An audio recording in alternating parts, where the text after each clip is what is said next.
আসসালামু আলাইকুম। ইতি রান্নাঘরের গল্পে আপনাকে সবাইকে স্বাগতম। আজকে দেখেন আমি সন্ধ্যার সময় একটা নাস্তার রেসিপি নিয়েছি। বাচ্চারা খুবই আবদার করতেছিল, মা কিছু নাস্তা বানাই দাও। তো আমি এখন ঘরে অনেকগুলো কলা ছিল, কলাগুলো দেখেন একটু নরম হয়ে গেছে, কিন্তু ভিতরটা পুরো ভালো আছে। এই কলা দিয়ে আমি আজকে একটা নাস্তা বানাবো, কলার পিঠা। তো আপনারা দেখতে থাকেন। আমি যা যা বানাবো সব কিছু আমি উপকরণ নিয়ে নিছি। এই জন্য নিয়ে নিছি আটা, তা ছিল আমি তাই দিয়ে আজকে পিঠাটা বানাবো। এখানে নিছি গুঁড়া দুধ, 2টা ডিম, চিনি, আটা আর নিছি কলা। এখন আমি এই উপকরণগুলো সব একসাথে একটা ডো বানাই নেব। আশা করি আপনাকেও আমার এই রেসিপিটা ভালো লাগবে। যদি ভালো লাগে অবশ্যই আপনারা একবার হলেও ট্রাই করে দেখবেন।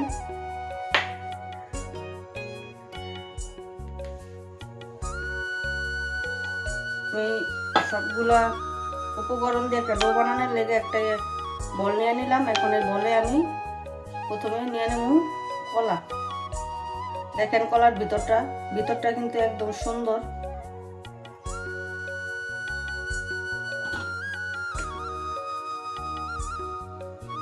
আশা করি আমার ভিডিওটা আপনাকে ভালো লাগবে।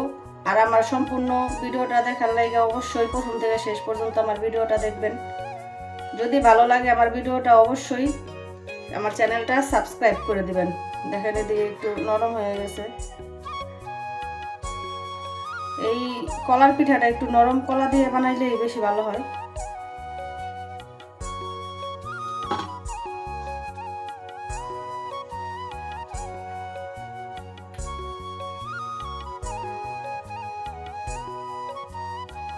আমার ভিডিওটা দেখে যদি আপনাকে ভালো লাগে অবশ্যই আপনাকে বন্ধু বান্ধব আত্মীয় স্বজন সবার কাছে আমার ভিডিওটা শেয়ার করে দিবেন। আর আমার ভিডিও দেখে আপনাকে কেমন লাগলো অবশ্যই আপনাকে মতামতগুলো কমেন্টে জানাইবেন। অনেক সময় অনেকে আছে কলা এমন মজ্জা গেলে বা বেশি পাইকা গেলে এমন হইলে মানুষ ফালাই দেয়। কলাটা ফালাই দিয়ে একটা কিছু বানাই দিলে বাচ্চারা খুব মজা করে খাইয়া ফেলে।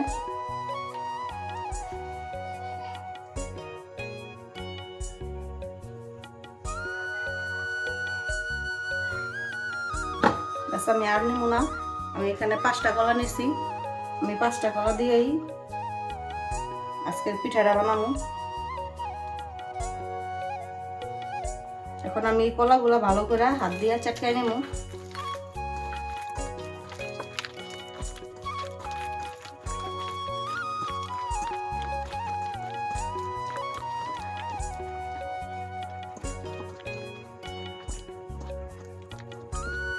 দেখেন আমার কলাটা ভালো করে চটকানো হয়ে গেছে। এই যে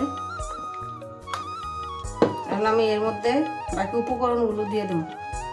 প্রথমে দিয়ে দেব গুঁড়া দুধটা,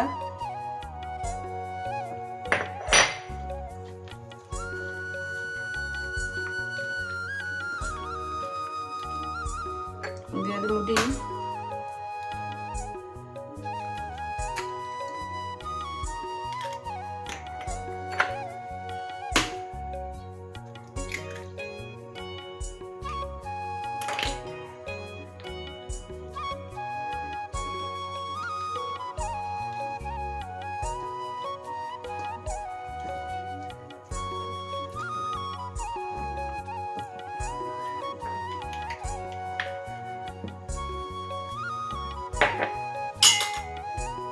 দিয়ে দেব স্বাদ মতো লবণ,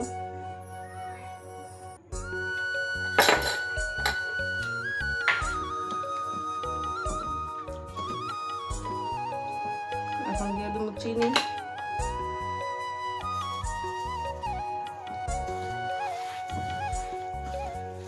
আমি লাগলে আবার পরে চিনিটা দিব।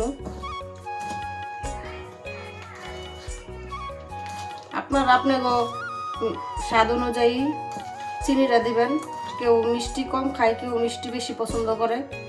আমার পরিবারের সবাই একটু মিষ্টিটা বেশি পছন্দ করে, তাই আমি চিনিটা একটু বাড়াই দিতাম। এখন আমি অল্প অল্প করে আটাটা মিক্স করে নেব।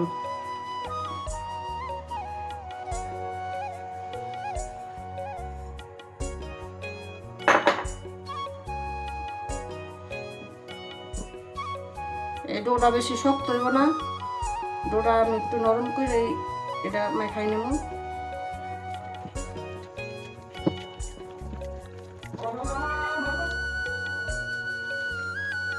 আমার এটা মিক্স হয়ে গেছে। এখন আমি একটু বেশি পাতলা ডোটা হয়েছে, আমি এটাতে আরেকটু আটা মিক্স করে নেব।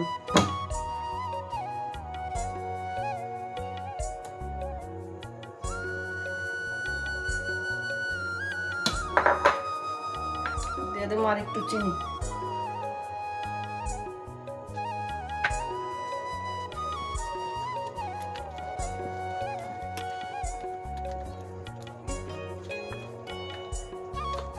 আর এটা রেডি হয়ে গেছে। এখন আমি সরাসরি চুলাতে চলে যাবো পিঠাগুলা ভাজার জন্য।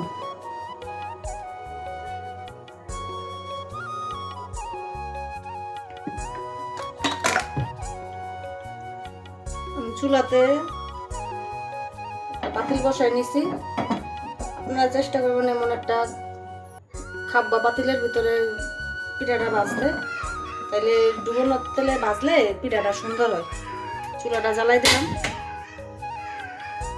এখন দিয়ে দেবো তেল।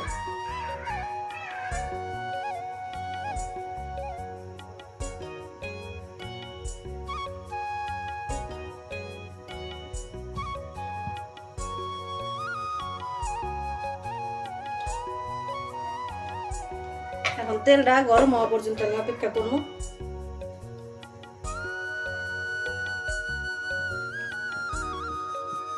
তেলটা গরম হয়ে গেছে। এখন আমি আস্তে আস্তে পিঠাগুলা ভাজা শুরু করব।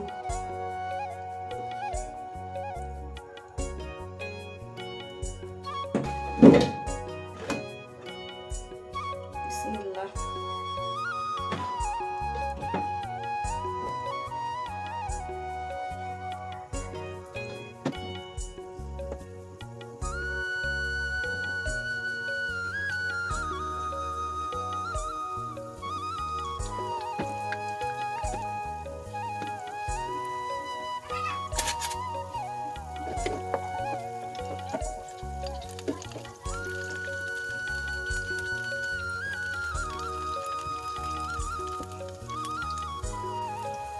আমি যে ডিমটা দিছি, এই ডিমের কারণে এই যে দেখেন পিঠাগুলা ফুলে ফুলে উঠতেছে। আর পিঠাটা একদম নরম নরম হইব, পিঠাটা খাইতেও অনেক টেস্ট লাগবে। আমার চুলার আঁচটা এখন মিডিয়ামে আছে, আমি ফুল দেই নাই, কারণ তাইলে ভিতরটা কাঁচা থাকবো আর উপরটা লাল হয়ে যাব। এই পিঠাটা এখন আস্তে আস্তে লাল চা করে ভেজে নেব আমি।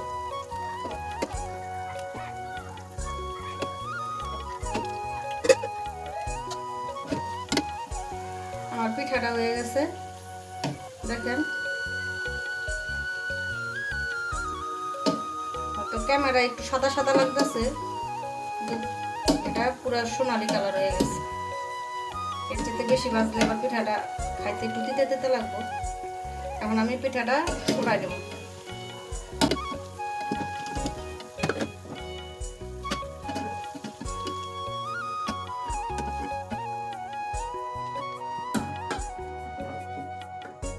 এখন আমি আবারও দিয়ে দেবো পিঠা।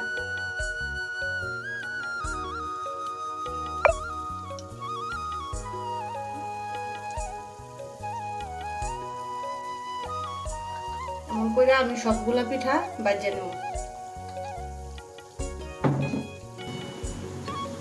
আমার এই পিঠাগুলো ভাজা হয়ে গেছে, এখন আমি এগুলো উঠাই নেব।